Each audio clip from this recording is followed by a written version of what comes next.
Hello. Hello, YouTube. How are you? How was your day? How did it go today? Did you have strange feelings? Some sort of feelings that were hard to explain, like why you were feeling them, maybe some sort of tension.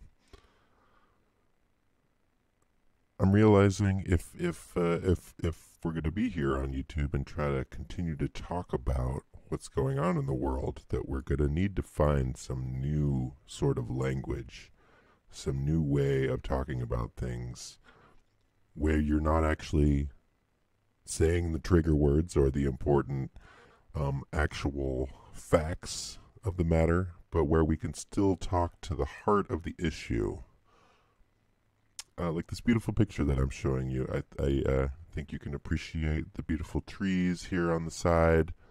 I'm not sure exactly what kind of tree this is. But what this picture sort of makes me think of is my family. You know how far back it goes, and I start to think about, not my generation, not two or three generations before, but even two before that. How things were so different then. How many numbers is that? I think we were talking about five generations in my family.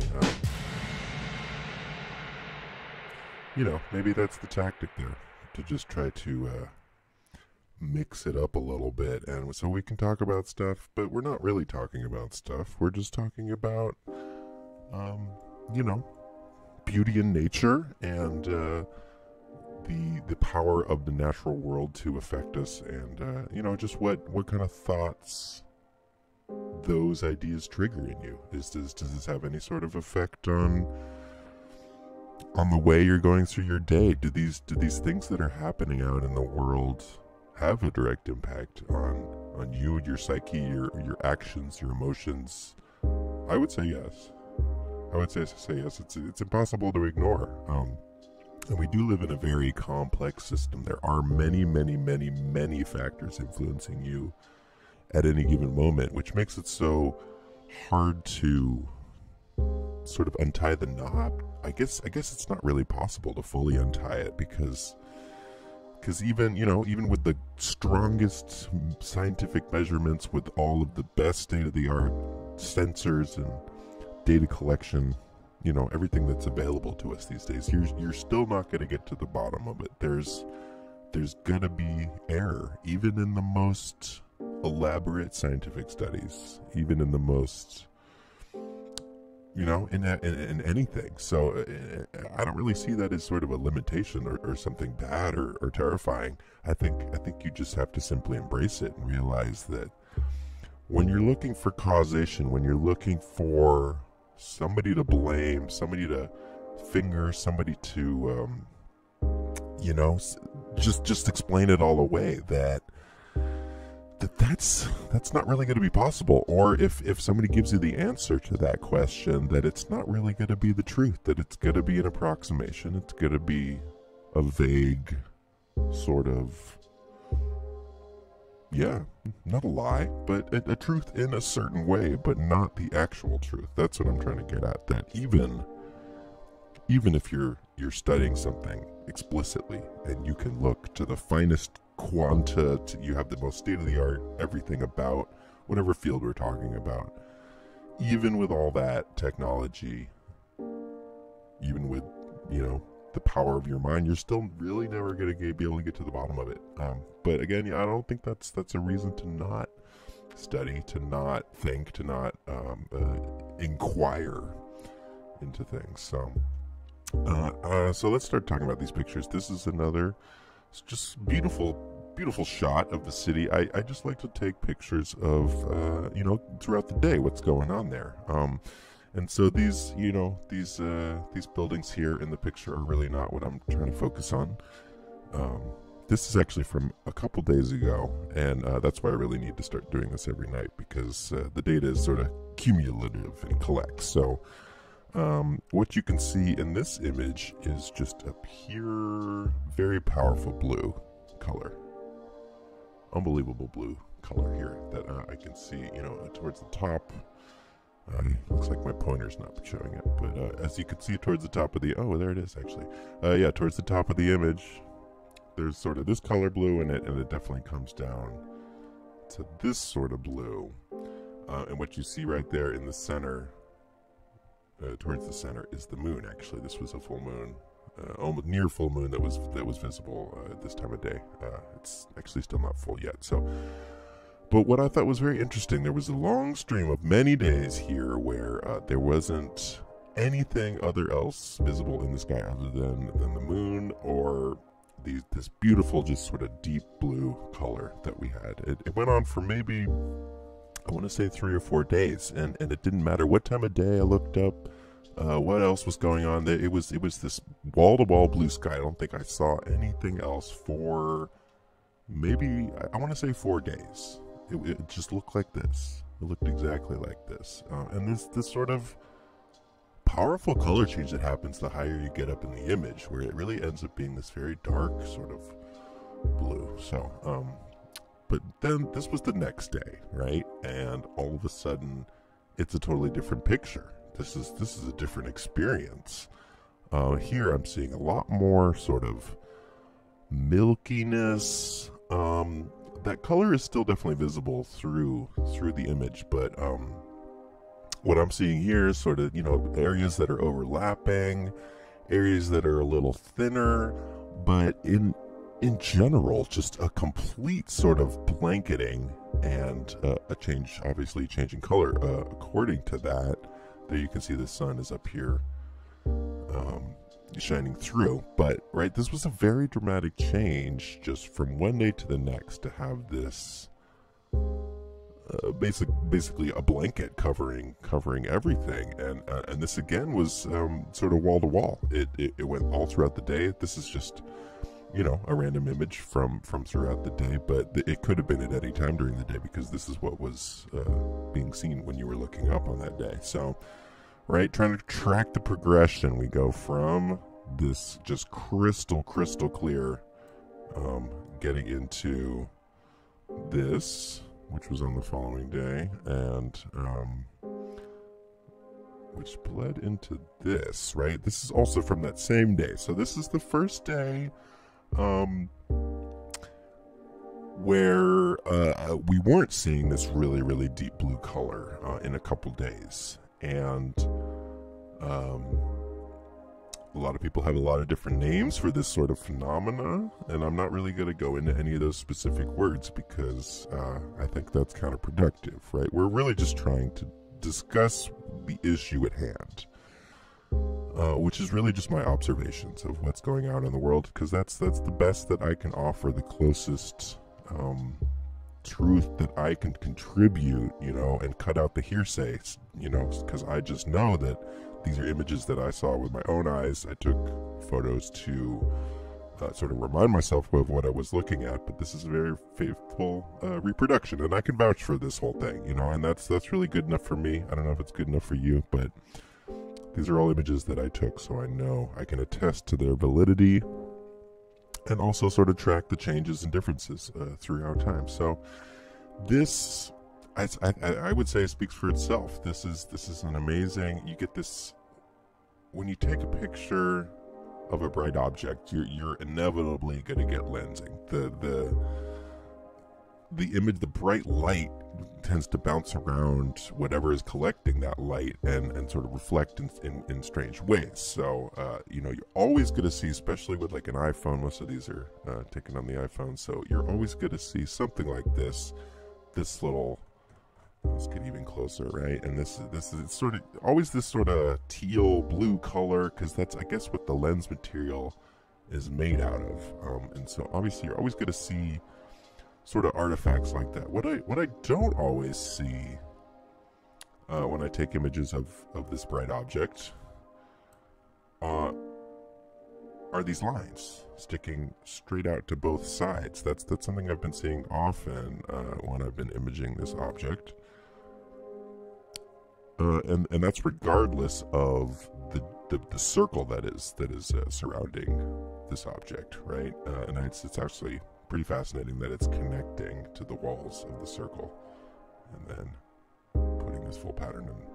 And, right, but you hear a lot of things about this effect, this circle that goes around, a perfect circle, and how it has to do with the elements that the light is passing through, the different types of elements that possibly could be up there that are causing this effect, right?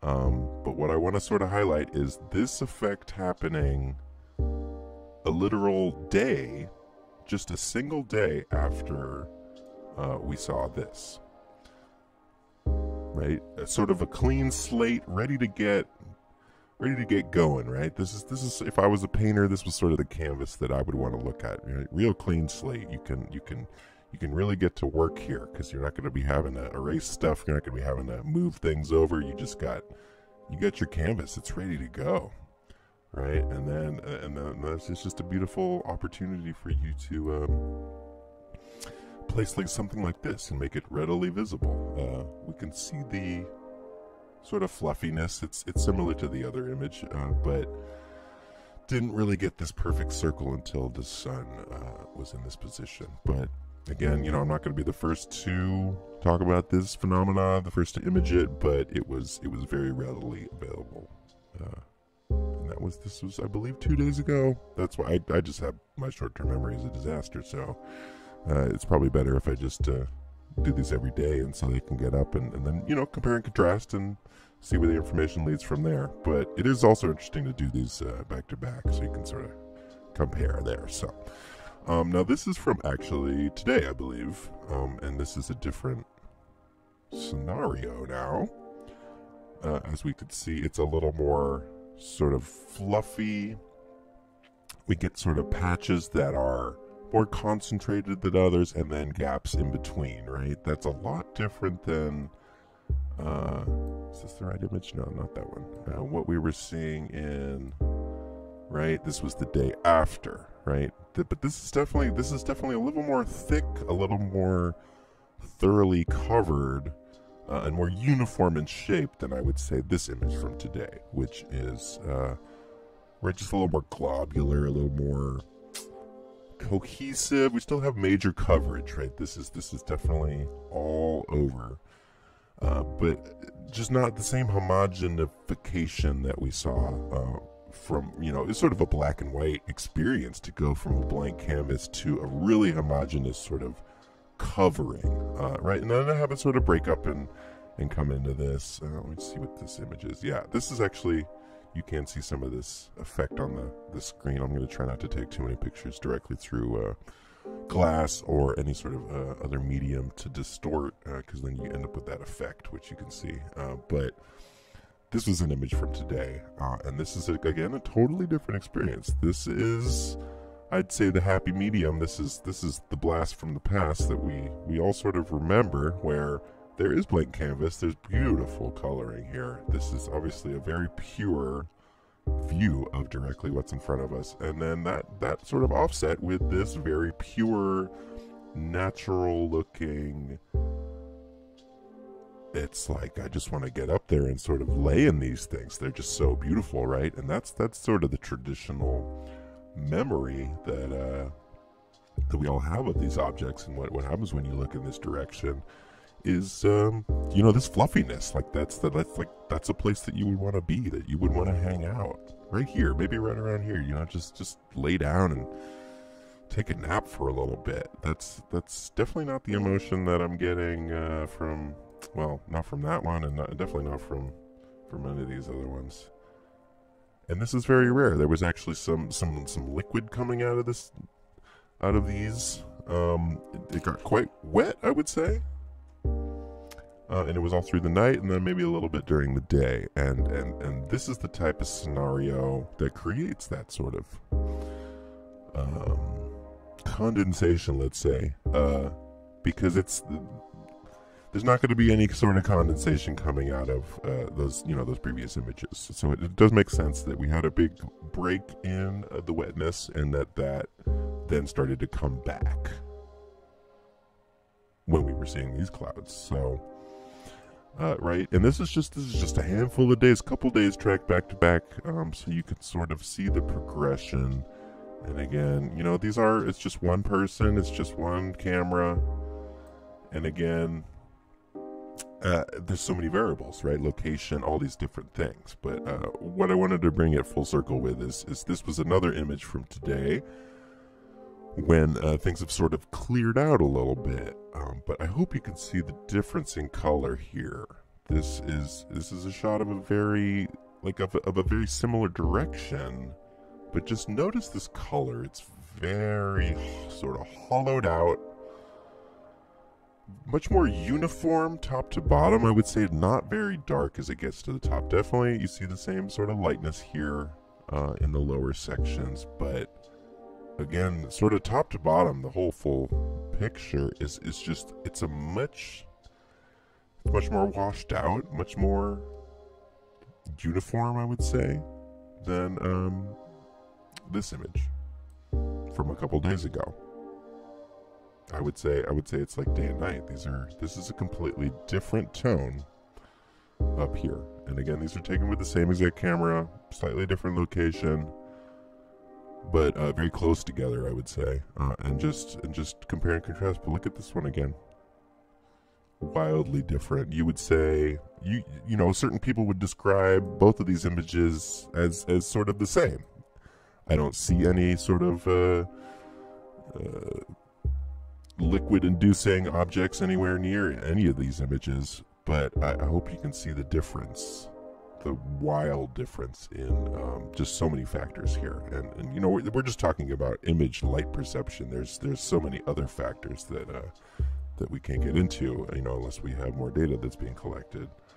But I think that's just a pretty striking. It's pretty striking to me, pretty obvious to me what is sort of going on there. So I think I'm gonna leave it at that for that section. But just kind of nuts, right? So I'm gonna keep taking those. Keep taking those. Let's switch gears for a second. Really just gonna have to focus in on certain things. There's so much always going on. There's always so much going on, and it's really, really hard to know what to focus on. So really all we can take is just little tiny samplings of things and try to see if that will help build our image in a certain way, and whether that will, you know, coalesce into something actually meaningful, or whether it is just an endless sort of stream of data points. So I think the video is going to explain it pretty well, and I don't think this is going to cause too many problems. But basically, this is a new sort of computer program developed by this company, and basically what it does is it uses all the machine learning and extrapolates new images from that old data, and is able to collect it and alter it and make it work in a way that the user decides.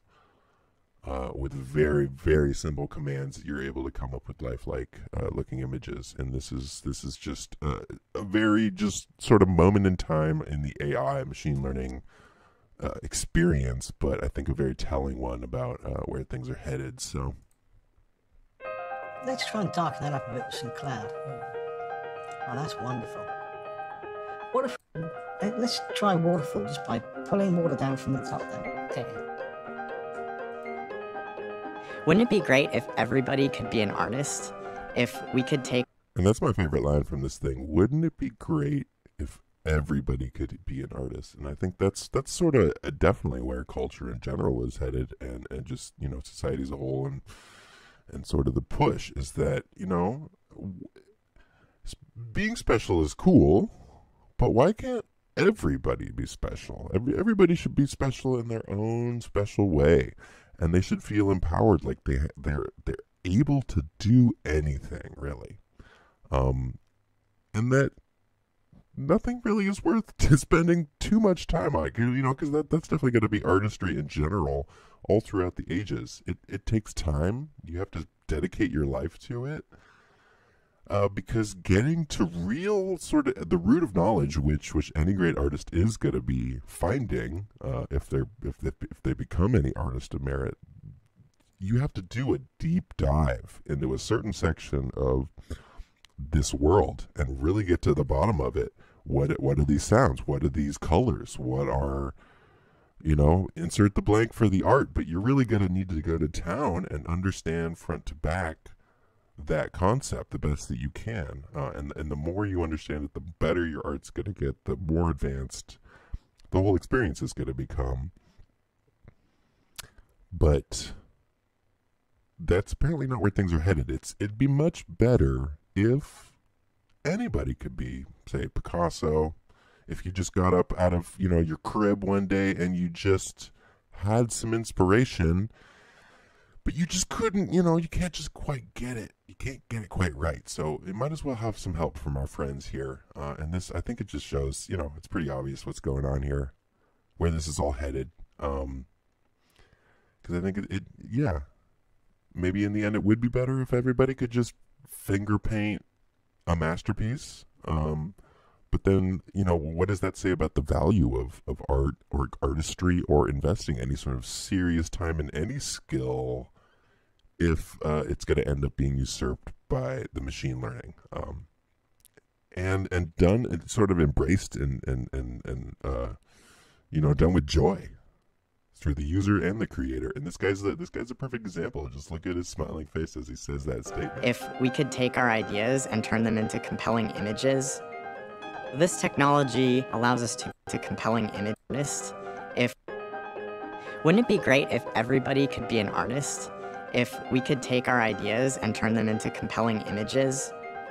This technology allows us to create a smart paintbrush so that if you wanted to create a new picture, you can just draw the shapes of the objects that you want, and the neural network can then fill in all the details. If we add a water feature, the network is able to add reflections, not because we told it that, but because it learned it. Or if we change the ground to be covered in snow, then it knows that the sky also needs to be a different color. I really think this technology is going to be great for architects, designers, people making virtual worlds to train robots and self-driving cars. The input to this model is something we call a segmentation map. It's like a coloring book picture that describes, here's where a tree is, here's where the sky is, here's where the ground is, and it doesn't have any details. And then the neural network is able to fill in all the texture and shadows and the colors based on things that it's learned from. Right, so I think you get the basic concept here. It was all coming. It's inevitable, really. If you're gonna collect a bunch of data, then you're gonna want to do something with it, and you're gonna want to do something useful with it, because that's gonna be what's making you some money. So it's just something to highlight, and I just hopefully you can see where that is all headed, what the plan, the end goal with basically all of that would be. So let's just jump back. We're going to try to focus just on a single news article, because otherwise it's just too overwhelming. There's too much out there, and a lot of the stuff is basically telling you a similar thing. So in the same sense, it's much better to drill down and go deep on something than just to superfluously, just check out a whole bunch of different things. So I want to bring you back here. This is in our yard. This is also, again, from about 2 days ago. And it's a skunk. I don't think that's a dangerous word. It's a skunk. This is that black and white animal that smells real bad and will spray you in the face if you threaten it in any sort of way. And normally they're very nocturnal. Normally they're keeping to themselves. They stay in their own problems. But it came, and as I think you can see that yellow color just totally sprayed our dog. Got wrecked in the face, and everything just smells terrible, and it will for probably a couple weeks. But this is, in my entire life of living in this area, this has never happened before. So this video makes it very clear. You can see the stumbling. Can you see how this animal is behaving? He walks in, but it's like he's drunk. He's like missing steps. He's not keeping his balance very well. He can sort of walk around and is doing that very slowly. Obviously could not move in any sort of quick way, but you can see it just seems to be sort of tilted. Like it just keeps tripping, basically. And right, I'm standing right here. It obviously is not fully registering me because these are animals that are usually very skittish and would not come into the yard or do anything like that. This is very bizarre behavior, I would say. And right, again, it's just very hard to get to the bottom of what's going on here. Why did this happen? Maybe it ate something weird. Maybe it has something to do with the strange new frequencies that are happening that have to do with, that image that I showed you at the beginning. Maybe it has something to do with what a lot of other people talk about all over the webs. Maybe something to do coming from space. Maybe something to do with pollution. There's just 1,000 million different factors, so it's so hard to get to the bottom and know exactly, what is going on with this animal. Why is it behaving this way? All I know is that it happened, that I observed it, and it's something I'd never seen in my whole life living in this location. Which just, again, tends to send up alarm bells when you see stuff, especially in nature, that you've never seen before, be it, a new sort of bug species of bird, maybe some sort of predator that has appeared. It means there's systemic issues that are happening, because, right, it just isn't in a vacuum. And maybe this was sort of a one-off case. Maybe there was something special that happened to this animal, and that's why they're behaving this way. But you won't be hard-pressed to look around YouTube and find a lot of animals behaving in similar and also strange ways. And that this has sort of become the norm, that confusion, that it's confusion, basically. That's the main sort of emotion that I'm getting from these images, especially there at the beginning. I'm going to have to keep torching this animal over and over again, but you can see the stumbling. And how he doesn't really know what he's doing and where he's going. I guess he saw me and he was going to attack me, but I think they're supposed to turn around when they're doing that, and he was going to shoot at the fence there. So that really didn't work out. And then I guess he just ignored and moved on from that, because he eventually found a hole in the fence and wandered away. We didn't have to get drastic or anything, but still just bizarre behavior, and something I've never seen in my life. And I just really wanted to point that out to you. I'd say it's important to just observe and see what's going on out there in the universe. So now for my next experiment, I'll try playing this clip. Added some color correction. I've changed the tone, distorted the sound a little bit, and I'm hoping that will get me past the gatekeepers, because I really want to get into some media analysis. Hello, buddy. Your father is correct. Most of your major cases are being put under review by SDNY, by Coyote, for any kind of wrongdoing. Oh, those fuckers. All my good work on that. Legacy trashed. All my accomplishments wiped out as though I were never there. Yeah, that'll happen, but it's worse than that. They're digging for misconduct, wrongful prosecutions, politically motivated decision-making, and conflict of interest. They'll try to abandon convictions. Your name will be ruined. His name, that's my name he's wearing. And it will not be besmirched. I don't think we can stop. Oye, Sonny. They are trying to hang you from the Garda. And you have not claimed the high ground from where you can repel the siege. You were in a position of influence. If you had a power base, yes. Then you could take vengeance on them, on Connery and Jeffcoat and the rest. Make them defend instead of attack. All I want is vengeance, and it will be had. We all know what I need to do it. A purge. And Epstein's vacated New York Attorney General's seat is there for me. And maybe I could win it, but the moment I poke my head up... So, yeah, we're just, looks like we're getting past so far. Very interesting last name mentioned there. I'm not going to repeat it. It's interesting how they use names from reality in fiction, and how those can kind of synergize and cause, mental sort of reflections to each other. Yeah, a try to, again, keep the info to a minimum. If you know what TV show this is from, then great. If you don't, then I don't think that's not really part of my point here. These are really just examples from culture, from mainline television, especially popular stuff that's airing recently, airing right now, because we're trying to look at what's happening right now. I'm not sure if you understood what they were saying in this scene, but it's basically, just a bunch of business types, movers and shakers in a big city, and they're talking about how they can sort of wield their power, how they can get organized and get an advantage in the situation that they're in, right? There's obviously family involved, a lot of opinions and emotions about how things should be done, but the basic image that gets painted is one of struggle and revenge. I mean, they say revenge a bunch, but basically, how can I get myself forward in this scenario?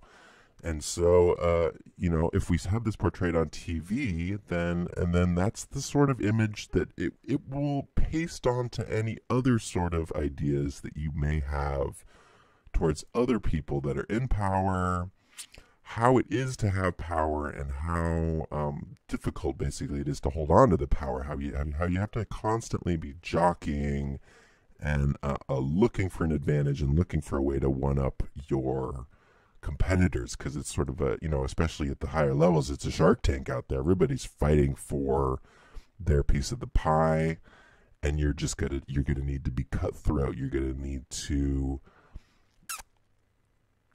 plan it out and really just mess with everybody, and you got to be very Machiavellian about it, basically, because otherwise you're not going to be able to get anywhere. What does he say right here? All my accomplishments right down as all I were never there. Yeah, that'll happen, but it's worse than that. They're digging for misconduct. They're digging for misconduct. So this has been a lot in the news recently too. It's not just bad enough to do something bad and then get caught at it.